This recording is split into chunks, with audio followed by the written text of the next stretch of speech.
Welcome back everyone. In this video, I'm sharing some of the odd jobs I've been tackling over the past week and a half. It's been a lot of work, but it's so worth it.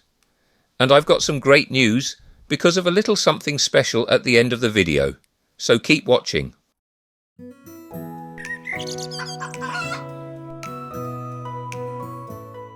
First job today, we're digging up this year's finished strawberry plants to move to a new bed elsewhere in the garden and then revitalizing their old space. This is a great way to keep your strawberries healthy and productive. First things first, we carefully dig up our strawberry plants. It's key to go wide and deep, getting as much of the root system as possible without damaging it. A trowel is perfect for this. We're looking for healthy plants with good root development.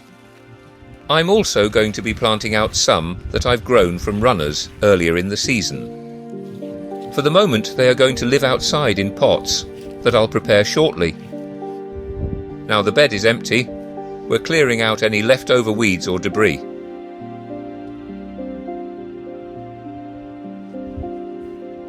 Then, a generous layer of compost gets spread onto the soil.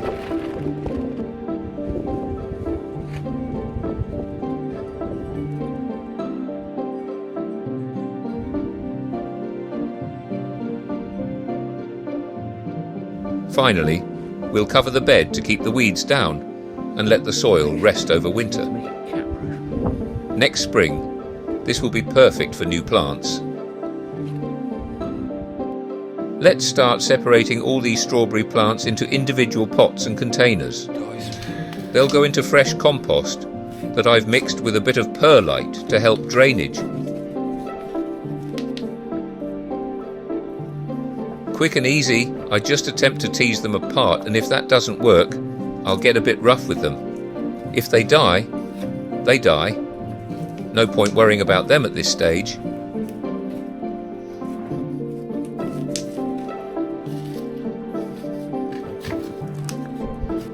Once they're all in pots, I'll place them on a large tray, and they can live outside until their new bed is ready.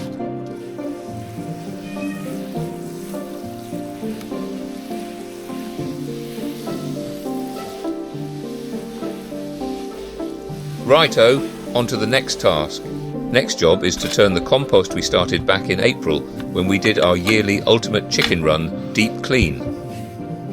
This was the bedding, wood chippings and manure from the run mixed with some grass clippings and left to heat up. Now, 5 months later, and the composting process has actually finished. But I'm going to turn it now to help break down even more, so it will be great to use in spring.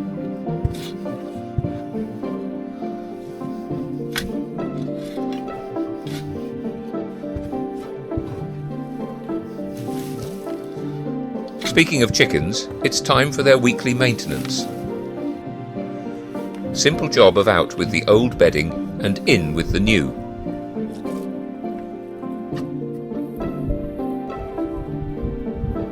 It's always nice to find a golden surprise when you start a job as well.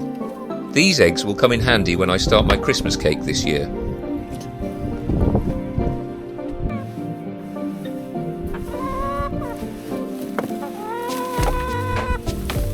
And there's always at least one girl that likes to supervise.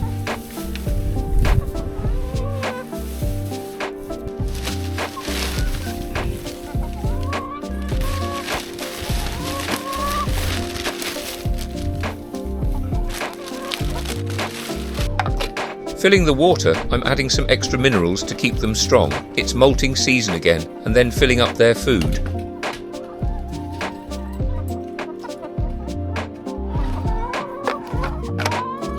Right, that's them happy for another week.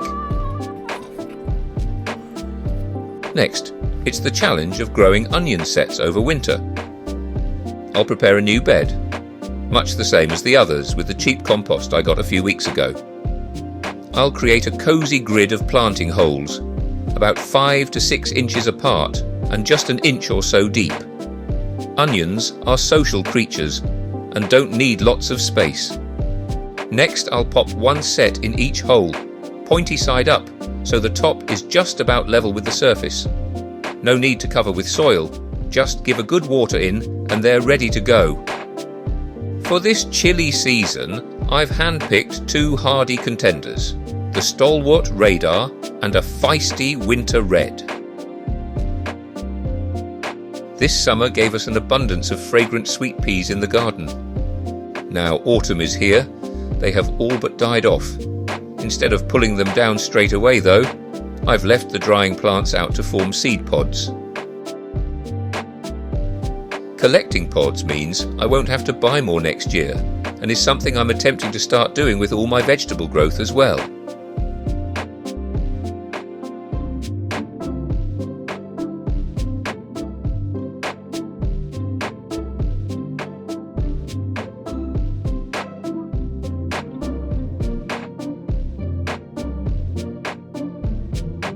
I'll start by filling a bucket with as many dry pods as I can.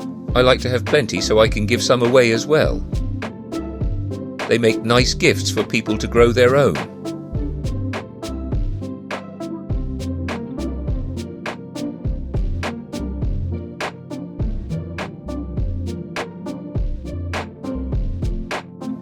Now the bucket is filled, I can put it to one side and start ripping down the old foliage.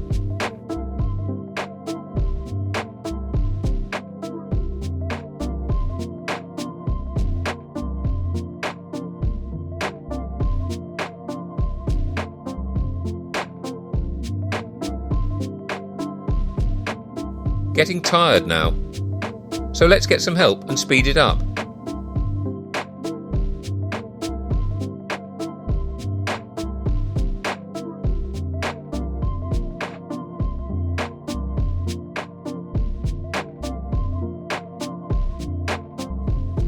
The next day, I started shelling these pods.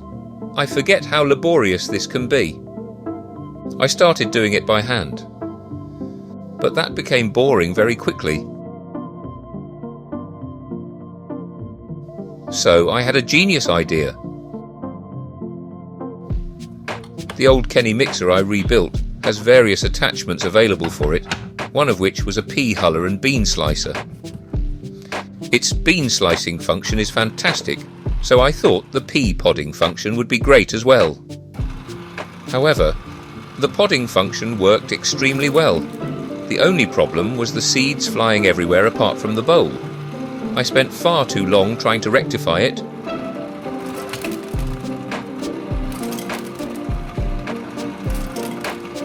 And gave up.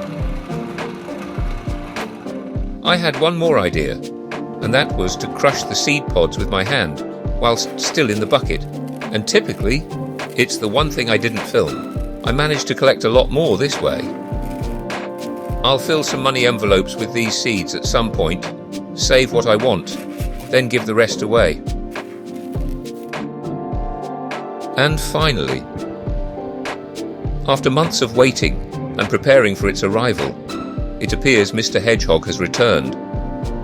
Our next job is to try and encourage the little fella to stay for winter. We've given him a safe space to hibernate and are ensuring there's plenty of fresh water and hedgehog-friendly food to fatten him up for his long sleep. The only problem is, now he's moved into the house, that small blink camera I put in to keep check has been blocked by bedding. That'll be something to think about upgrading next year. Maybe I'll start a hedgehog live stream to go with the chickens. So, there you have it. A busy week in the garden, even with shorter days. But we're not done yet. Soon, we'll be tackling winter prep for the chickens, creating a wildlife-friendly space, overwintering our veggies, keeping an eye on Mr. Hedgehog, and much, much more. If you want to see how it all comes together, make sure you hit that subscribe button and the bell. And if you have any tips for winter gardening, leave them in the comments below. Thanks for watching, and see you again very soon.